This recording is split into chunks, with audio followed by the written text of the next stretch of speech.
প্রিয় শিক্ষার্থীরা, আসসালামু আলাইকুম। আমি পাঠশালার পক্ষ থেকে আপনাদের সবাইকে আন্তরিক শুভেচ্ছা এবং অভিনন্দন। আশা করি সবাই ভালো আছে। আলহামদুলিল্লাহ, আমিও ভালো আছি। চলতেছিল জটিল সংখ্যা অর্থাৎ কমপ্লেক্স নাম্বার। আমরা গত ক্লাসে আলোচনা করেছিলাম একের তিনটা ঘনমূল নির্ণয় সম্পর্কে। আজকে আমরা আলোচনা করব মাইনাস আই এর ঘনমূল তিনটির যোগফল নির্ণয় সম্পর্কে আলোচনা করব। গত ক্লাসে আমরা পড়ছিলাম একের ঘনমূল, তাহলে ওয়ান এর ঘনমূল পড়ছিলাম কয়টা? তিনটে। একটা পড়ছিলাম ওয়ান ওমেগা আর এটাকে পড়ছিলাম ওমেগা স্কয়ার। আজকে আমরা আলোচনা করব মাইনাস আই এর ঘনমূল তিনটির যোগফল নির্ণয়। সো আমরা এই ঘনমূল অর্থাৎ একের ঘনমূল নির্ণয় করার ক্ষেত্রে একটা জিনিস লক্ষ্য করছিলাম, যেমন x = √3i, এটা অন, অর্থাৎ আমরা কি করছিলাম যে এটা ঘনমূল নির্ণয় করব সেটাকে ধরে নিয়েছিলাম কি x। ঠিক সেম কাহিনী আজকেও করব। এখানে হচ্ছে কি মাইনাস আই এর ঘনমূল তিনটির যোগফল নির্ণয় করতে বলছে, তার মানে কি মাইনাস আইটাকে ধরে নেব কি x। তাহলে কি লিখবো? ধরি x = -i। এখন কি বলছে? এটার আবার কি বলছে? ঘনমূল নির্ণয়। তার মানে হচ্ছে কি x = হচ্ছে কি এইটা -i। এখন দেখো ভাইয়া, এখন আমরা কি জানি? i স্কয়ার এর মান আমরা কি জানি? i স্কয়ার এর মান হচ্ছে কি -1। আবার কি দেখো, i স্কয়ার এর সাথে যদি i গুণ করি তাহলে আসে কি -i। দেখো ভাইয়া, এখানে আমার কি দেয়া আছে? -i। তাহলে -i এর পরিবর্তে আমরা কি লিখতে পারি? i কিউব লিখতে পারি? অবশ্যই লিখতে পারি। তাহলে x কিউব লিখব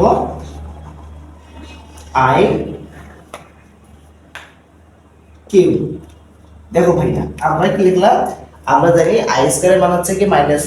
-1 এর সাথে যদি i গুণ করি অর্থাৎ i স্কয়ার এর সাথে যদি i গুণ করি তাহলে আসে কি -i। তাহলে আমরা এখানে দেয়া আছে কি -i এর পরিবর্তে কি লিখতে পারি?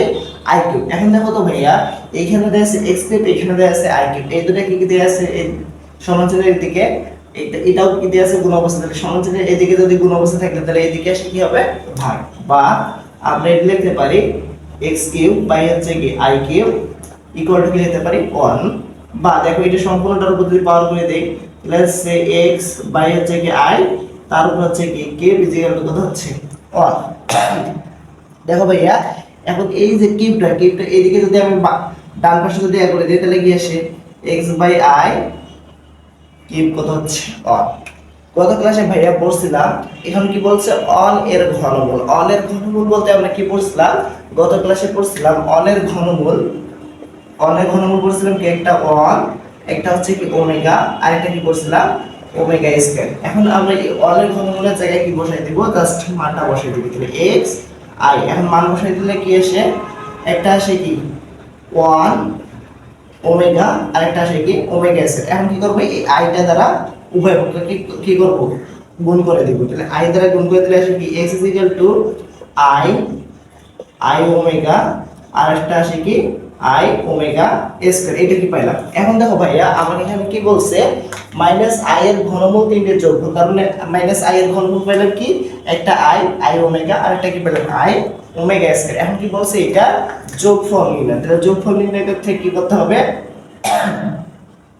তাহলে দেখো i প্লাস হচ্ছে কি i ওমেগা প্লাস হচ্ছে কি i omega square equal omega square. এখন দেখো ভাইয়া, এটা কি করব?